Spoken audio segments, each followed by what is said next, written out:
Coach Joshua here. So, I'm here with another quick review. I got another protein this time. This one is from Vega Sport.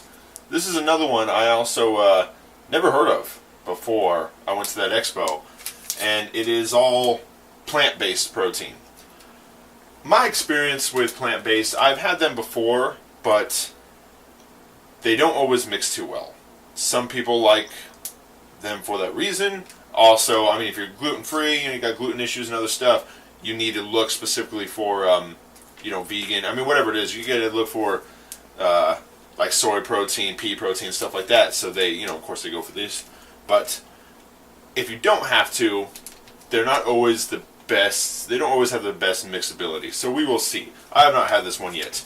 I got the mocha flavor, which I am excited about. At least it's not fruit punch. And oh, that would taste horrible. But right here on the front, what they advertise, the most, 30 grams of protein. It's great that they hit that mark. 6 grams BCAAs, which if you're getting at least 30 grams, you're typically getting at least 6 grams. That's also the mark you want to hit.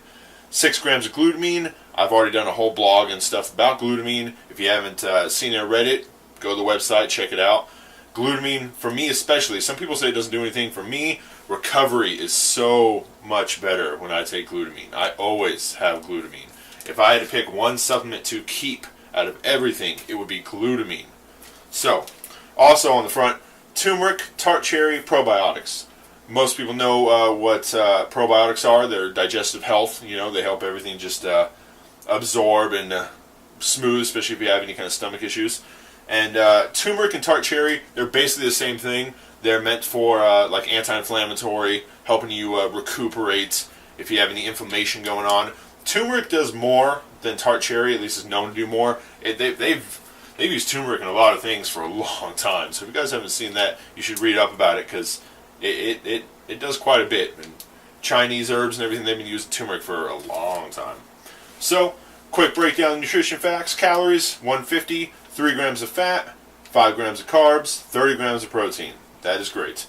When you look at the actual ingredients, the first things listed are the proteins, besides cocoa powder. Oh, well, mocha flavor, I already showed you that. So besides that, pea protein, pumpkin seed protein, sunflower seed protein, alfalfa protein. I mean, the things that come up first in nutrition labels is the majority of the product. And that's true for anything. Go to a store, go anywhere. The first to last is, abundance to most to least. So it's great that you start off with the key, and that is the majority of what it is. Besides that, obviously it's all plant-based, it's all vegan, and we'll see how it goes. I am again going to do it with water because I always test them with water. It's like an odd brown color. Not brown like chocolate, just kind of odd. Oops. Douse some on the side there, oh well. So, you could tell, just looking at it compared to other proteins. That's typically what you get. Soy protein, it's a lot chunkier. You try to mix it up. It's so hard to get that taste. I can't stand the taste of soy protein. And it sucks because soy protein, there's been a lot of debate whether, testosterone-wise, if that's good for men in the first place. You can go kind of either way on that. But taste-wise, you cannot do... It's so hard to get rid of that gross soy protein taste. And then it doesn't mix. It stays really chunky. So we'll see. So I'm going to mix this with some water. I'm hoping it tastes like mocha because that would be awesome. I'm not going to shake it up too much. See how it comes out just the first few times. Whoa, see? It's mixing, but you can see like the whole bottom. It did leave that that chunk that it's not getting yet. It's still there. You can see in there. It's doing the same thing that all of them do. They end up looking kind of grainy, kind of like sand. So, and it's still there. This would be one that you probably need a shaker ball for. I purposely did not put one because, I want to see the consistency. I want to show you guys consistency. But yeah, so it is kind of clumping at the bottom. But it looks like on the inside, it looks like it mixed pretty well, actually.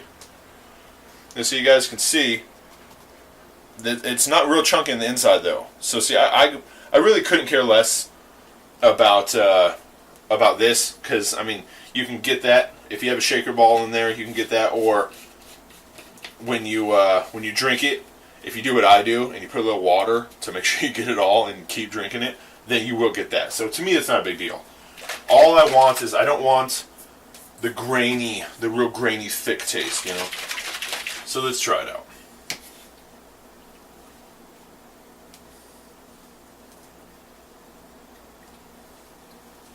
Yeah, see, that's thicker than almost any other whey protein you're gonna get.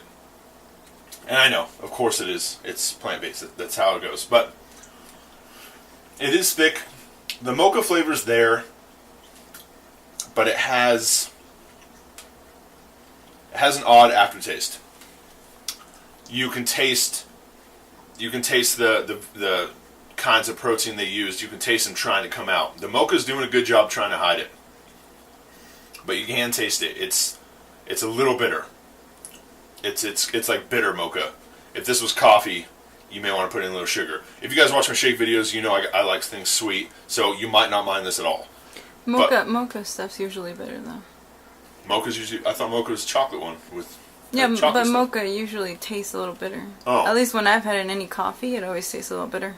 All right, well, maybe I'm thinking mocha wrong. I thought mocha was like the sweeter coffee with the chocolate in it. But if mocha is supposed to be kind of bitter, then I guess this does fit, because it has a bitter taste that comes with it. To me, it tastes like that's the proteins trying to come out, because I'm not picking up the soy taste, which I'm very grateful for, but it's just not quite as rich of a flavor and quite as smooth, and I'm just assuming because it's trying to cover up the taste of the other proteins. But that's pretty good still. I mean, maybe it is a little bitter. If that's supposed to be mocha, then cool. Then you guys hit that even more than I thought. But as far as the proteins they used, to be able to cover the taste up that well and have it mixed, I mean, there was no chunks when I took the drink. I don't think there's a lot of chunks in here. It just didn't quite get the bottom, because it's just how it is. They can't get it super fine when they're using those kind of proteins. So the mixability isn't always as great. But still, I mean, nice mocha taste, bitter at the end. If that's not a big deal, I'd say go for it, especially if you're looking for a vegan, gluten-free kind of thing. And I kind of like how thick it is. That part's pretty good. I don't mind the thickness at all.